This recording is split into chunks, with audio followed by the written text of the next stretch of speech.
সরকার গঠনের 1 মাস পেরোনোর আগেই প্রতিশ্রুত family card নারীদের হাতে তুলে দিলেন প্রধানমন্ত্রী তারেক রহমান।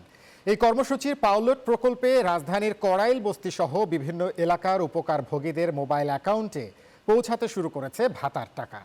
এতে খুশি এসব নিম্ন আয়ের মানুষরা। বিস্তারিত শাহিনুল ইসলাম সাগরের প্রতিবেদনে। মঙ্গলবার সকাল রাজধানীর টিএনটি মাঠে ফ্যামিলি কার্ড কর্মসূচি উদ্বোধনের অপেক্ষায় প্রধানমন্ত্রী তারেক রহমান। ঠিক সে সময় মাঠের পেছন দিকে উচ্ছ্বাসে ভেসে গেলেন গৃহকর্মী টগরী বেগম।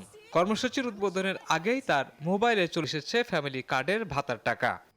এখানে 3টা মেসেজই আছে, আমি মেসেজ কাটি নাই। ম্যাজিকের মতো কিন্তু স্যার প্রতারণা থেকে আমরা বাঁচছি। এটা যদি নেতা খেতা হাতে যায় তো স্যার আমরা পাইতাম না, গরিবের হক মেরে দিত। আমার এটা তারিখ জিয়ার পজিশন লাওয়াতে আমি অনেক খুশি যে কিছু মানুষ বাঁচবে। টগরী বেগমের মতোই ফ্যামিলি কার্ডের আর্থিক সহায়তা পেয়ে খুশি কড়াইল বস্তির বাসিন্দা উলফা বেগম। স্বামীহারা এক সন্তানের জননী এই গৃহকর্মীর ভাষায় এই সহায়তা তার ঈদের আনন্দে বাড়তি মাত্রা যোগ করেছে। হ্যাঁ ভালো তো হয়েছে, এই তো দোয়া করি বাবা। হ্যাঁ তারইও টগরী ও উলফা বেগমের মতো অনেক উপকারভোগী মনে করছেন তারেক রহমানের নির্বাচনী প্রতিশ্রুতি বাস্তবায়নের মাধ্যমে সরকারের প্রতি সাধারণ মানুষের আস্থা আরও বাড়ছে। আমি খুবই আনন্দিত, আমি পেয়ে এটা আমি ভাবতে পারি না যে এটা পাবো। পাওয়ার পরে বুঝছি যে না এটা আসলে সত্য। আমার ছেলে আছে, ছেলের পড়ার খরচ করে চালাতে পারবো। বাড়িঘর পুড়ে গেছে, মানে বেকার অবস্থা, মানে এই টাইমে টাকাটা পাইছি, কাজে লাগছে। এখন যেহেতু প্রধানমন্ত্রী দিয়েছে, আমরা চাই প্রধানমন্ত্রী আরো এগিয়ে যাক, দেশকে ভালো মতন চালাক, দুর্নীতি মুক্ত করুক দেশ।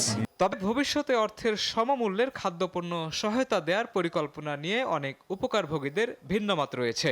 তাদের মতে নগদ অর্থ সহায়তা পেলে সন্তানদের পড়াশোনা কিংবা পরিবারের অন্য প্রয়োজনেও তা ব্যয় করা সহজ হবে।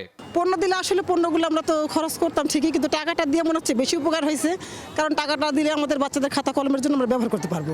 অনেকে টাকার জন্য ভালো চিকিৎসা করতে পারে না, ধরেন মাস শেষে টাকাটা হইলে চিকিৎসা করতে পারবে কিংবা ভালো কিছু খাইতে পারবে, আনতে পারবে। সরকার নির্বাচনী প্রতিশ্রুতি বাস্তবায়নের লক্ষ্যে শীঘ্রই বিভিন্ন কর্মসূচি হাতে নিয়েছে। এর মধ্যে কৃষক কার্ড, হেলথ কার্ড চালু করা এবং বৃক্ষরোপণ ও খাল খনন কর্মসূচি দ্রুত বাস্তবায়নের উদ্যোগ নেওয়া হয়েছে। শাহিনুল ইসলাম সাগর, চ্যানেল 9, ঢাকা।